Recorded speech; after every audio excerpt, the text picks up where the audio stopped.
जय हिंद, वंदे मातरम। विंदापाल उग्रसेन पाल institute for special education के इस ऑनलाइन क्लास में मैं आप सभी डीएड प्रशिक्षुओं का हार्दिक स्वागत करता हूं। पिछली ऑनलाइन क्लासों में हम लोग पढ़े कान के भाग और उनके कार्य। इस ऑनलाइन क्लास में हम श्रवण दोष का वर्गीकरण के बारे में अध्ययन करेंगे, जिसमें पहला आता है RCI means rehabilitation council of India 1992 में बोला कि यदि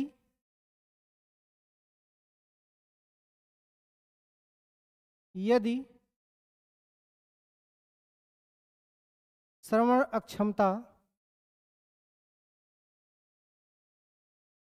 अक्षमता 70 dB तक है, 70 dB तक है, तो उसे व्यावसायिक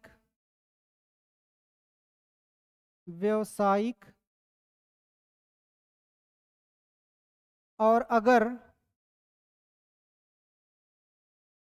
55 डिग्री तक है, 55 dB तक है, 55 dB तक है, तो उसे शिक्षा के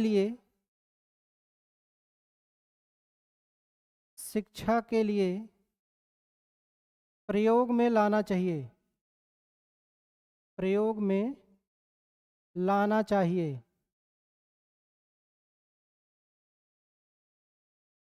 लाना चाहिए। वहीं पीडब्ल्यूडी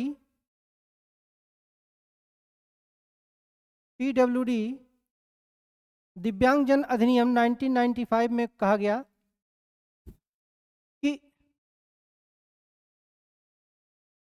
यदि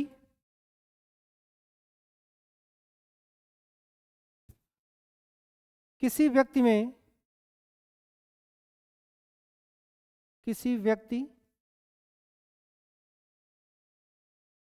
या बच्चे में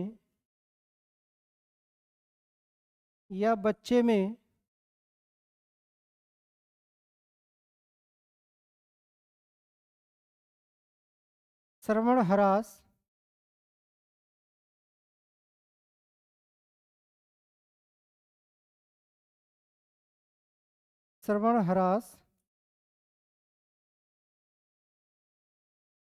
60 dB या उससे अधिक रहता है, उससे अधिक होता है,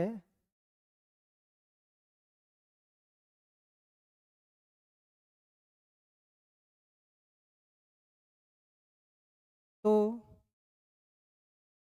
हम उसे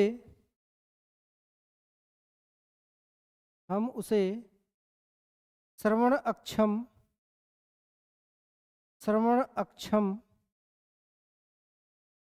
कह सकते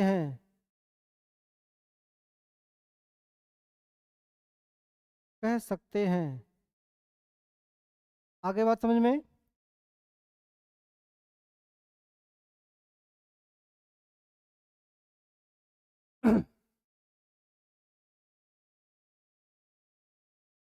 आगे चलते हैं।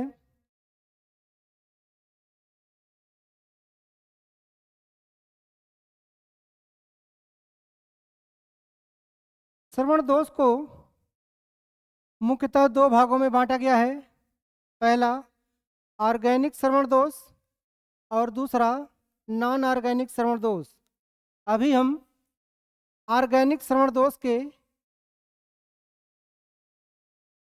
कुछ पार्टों का अध्ययन करेंगे, कुछ भागों का अध्ययन करेंगे, जिसमें ऑर्गेनिक श्रवण दोष के पहले पार्ट का अध्ययन करेंगे, एज ऑन सेट। दूसरा है डिग्री ऑफ हियरिंग लॉस, तीसरा है नेचर ऑफ हियरिंग इम्पेयरमेंट और चौथा है कैजुअल फैक्टर। तो आज हम एज ऑनसेट के बारे में अध्ययन करेंगे।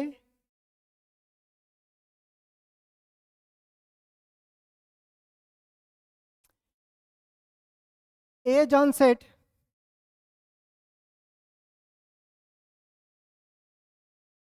ऑनसेट को पुनः दो भागों में बांट दिया गया है,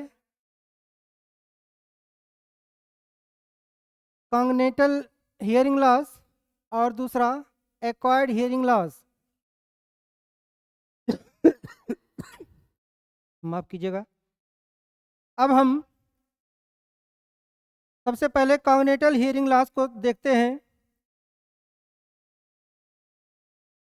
इसे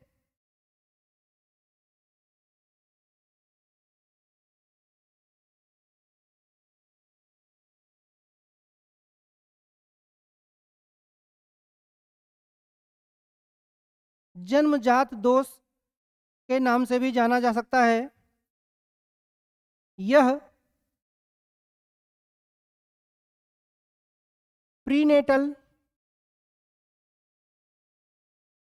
प्रीनेटल या नेटल होता है, मतलब जन्म से पूर्व होता है या जन्म के समय हो सकता है। दूसरा एक्वायर्ड हियरिंग लॉस, यह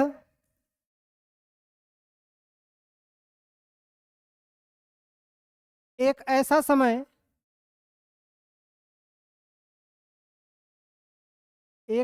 समय जब बच्चा या व्यक्ति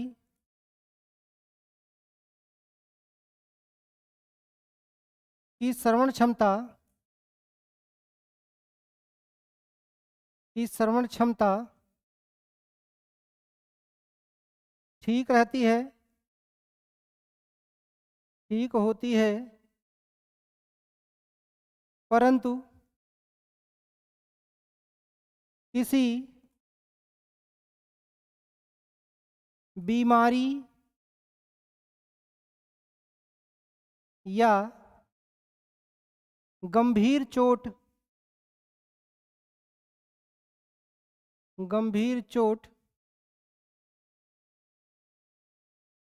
के कारण उसका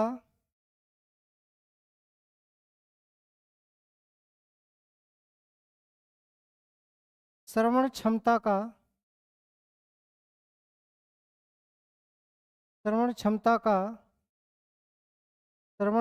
की हानि हो जाती है।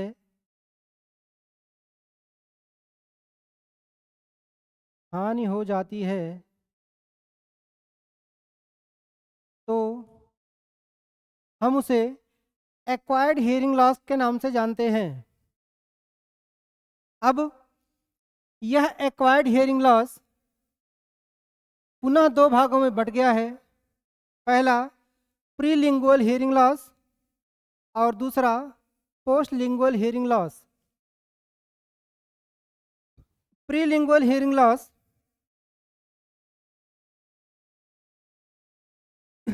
यह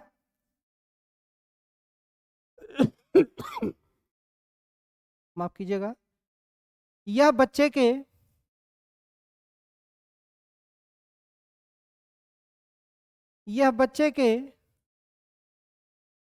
भाषा विकास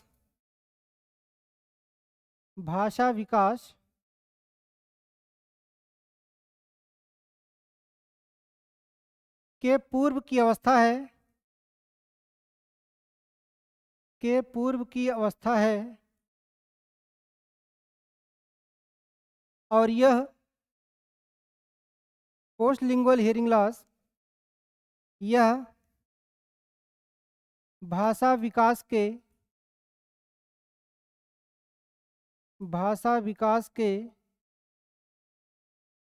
बाद की अवस्था है। आगे बात समझ में।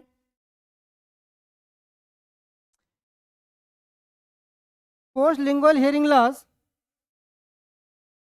अर्जित किया जाता है, मतलब किसी घटना, दुर्घटना या बीमारी की वजह से यह पोस्ट लिंगुअल हियरिंग लॉस होता है।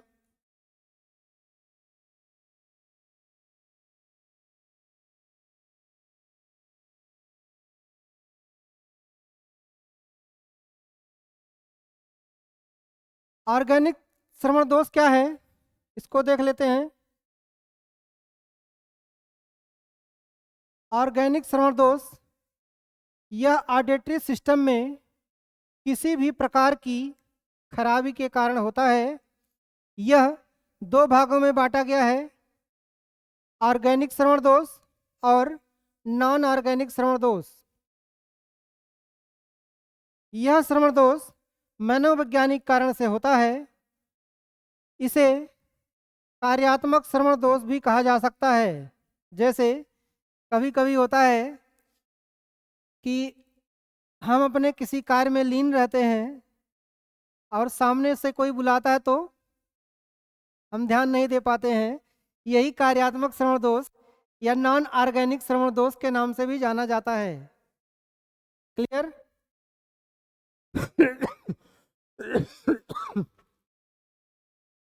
अगला है age onset hearing loss. Age onset hearing loss यह कॉग्निटल हियरिंग लॉस है, जिसका अर्थ यह है कि यह श्रवण दोष बच्चे के जन्म से पहले, बच्चे के जन्म से पहले मतलब प्रीनेटल या बच्चे के जन्म के समय या नेटल श्रवण दोष से है। और दूसरा एक्वायर्ड हियरिंग लॉस जो अर्जित किसी बीमारी या दुर्घटना के माध्यम से होता है, उसे एक्वायर्ड हियरिंग लॉस के नाम से जाना जाता है।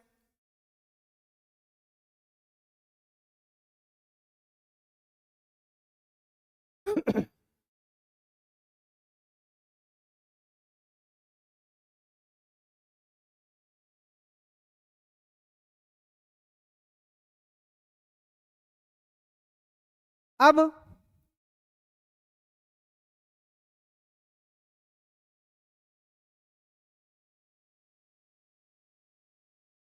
श्रवण क्षमता की दो पैमाने बने हैं, जिसमें पहला पैमाना गुडमैन के अनुसार है और दूसरा पैमाना WHO के अनुसार है। इसमें गुडमैन ने 10 से 15 dB तक, 10 dB HL से 15 dB HL मतलब होता है DBHL, ये मतलब समझ लीजिए DBHL मतलब डेसिबल हियरिंग लॉस। DBHL का मतलब होता है डेसिबल हियरिंग लॉस। अगर 10 से 15 के बीच में है तो उसे नॉर्मल हियरिंग लॉस, 15 छोड़ दिए, 16 से 25, 16 से 25 अगर होता है तो उसे बोलते हैं मिनिमल हियरिंग लॉस। 26 से 40 है तो उसे माइल्ड हियरिंग लॉस या सौम्य श्रवण दोष। 40 छोड़ दिए, 41 से काउंट कीजिए, 41 से 55 तो उसे बोलते हैं मॉडरेट। 55 छोड़ दिए, 56 से 70 मॉडरेटरी सीवियर हियरिंग लॉस। 71 से 90 ये हो गया सीवियर हियरिंग लॉस। और 91 से ऊपर उसको बोलते हैं प्रोफाउंड हियरिंग लॉस। अब आइए अध्ययन करते हैं WHO के अनुसार। WHO ने 10 से 25 का वर्णन किया है और इसने 10 से 15 तक, दोनों में यही अंतर है। WHO ने 10 से 25 तक वर्णन किया है और इसने 10 और 25 के बीच में 2 कैटेगरियां बांट दी हैं गुडमैन ने।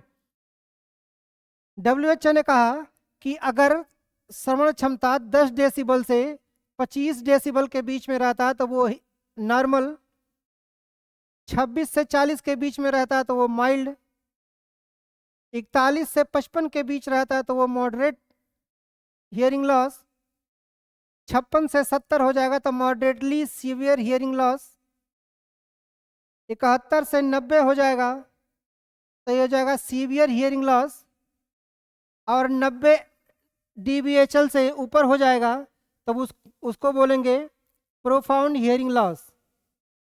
आगे बात समझ में?